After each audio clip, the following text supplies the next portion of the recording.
Hi friends, ఏంటో చూసారా?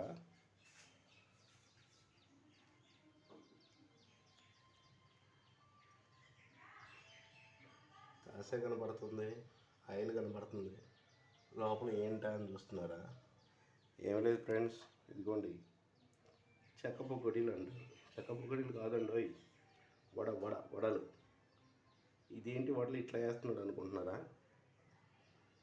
వడలు అయితే కరెక్టే, కానీ కాకపోతే నాకు కొంచెం భయం వేసి ఇట్లా చేస్తున్నాను అనమాట.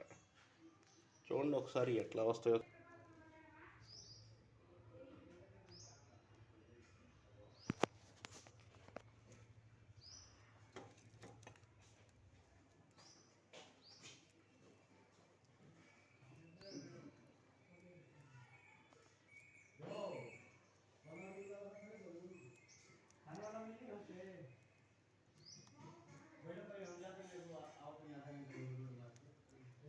ఓ, రాలేదు కరెక్ట్గా. పర్లేదు, మళ్ళీ ట్రై చేసుకుంది. మనమే తినేది ఎవరు తింటారో, కాకపోతే కొంచెం నీట్ ఉండాలి కదా, అందుకని చెప్పి.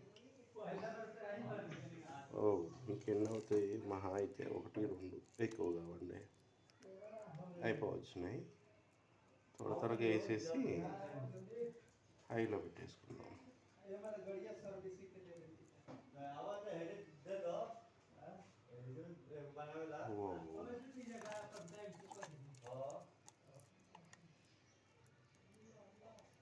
చూద్దాం, అది మళ్ళీ రాలేదు. హాయ్ ఫ్రెండ్స్, మొత్తానికి అయితే అయిపోయింది, చూస్తున్నారు కదా. Okay, done. 2 నిమిషాల్లో మొత్తం అయిపోతుంది. ఇలా కాదు, కొద్దిగా ఆయిల్ వేడి అవుతాయి. కింద వేడిగానే ఉంది.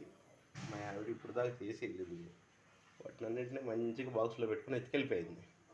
అదేమంటే నువ్వు చేసుకో, నువ్వు తినుకో అంది. కాకపోతే మన ఫస్ట్ ప్రయోగం చూసారా? ఇది కొన్ని ఎంత చక్కగా వచ్చిందో. టేస్ట్ అయితే బాగానే ఉందండి. చూడటానికి ఇట్లా అయిపోయింది కానీ నల్లగా. టేస్ట్ అయితే పర్లేదు, బాగుంది. ఇప్పుడు మీకు చూపిస్తున్నా చూడండి, ఈ వేడిగా వస్తున్నాయి. ఇవి చక్కగా మంచిగా వస్తాయి. ఇట్లా ఎందుకు వస్తాయి అంటే, పెద్దవి అయితే ఇరిగిపోతున్నాయి, కుదరట్లా నాకు చేయటం. కాబట్టి స్టైలిష్గా చిన్నగా వెరైటీగా చేసిన చిన్నవి బాగుంటాయి. ఎంత టేస్ట్గా వస్తాయి చూద్దరు కానీ మీరే. చాలా సింపుల్ అండి ఇవి తయారు చేయటం కూడా. కాకపోతే లేడీస్ అందరూ మేమే గొప్ప అంటారు, కానీ మన మగ మహారాజులు చాలామంది ఉన్నారు. నలభీమో పాకమని ఊరకనే అనలేదు. సరే చూడండి, ఈ సోదంతా ఎందుకు కానీ. చూస్తున్నారా చక్కగా ఎలా ఎగుతున్నాయో? టకటక మెల్లమెల్లగా ఉడికిపోతున్నాయి. చిన్నగా అయినా చాలా బాగా వస్తాయండి. ఇలా వచ్చిన వెంటనే ఒక్కొక్కటి తిప్పేసుకోవటం అంటే కలర్ మారుతుంది మంచిగా. అప్పుడు తీసేసుకొని 2 పక్క కూడా ఫ్రై చేయించుకోవాలి.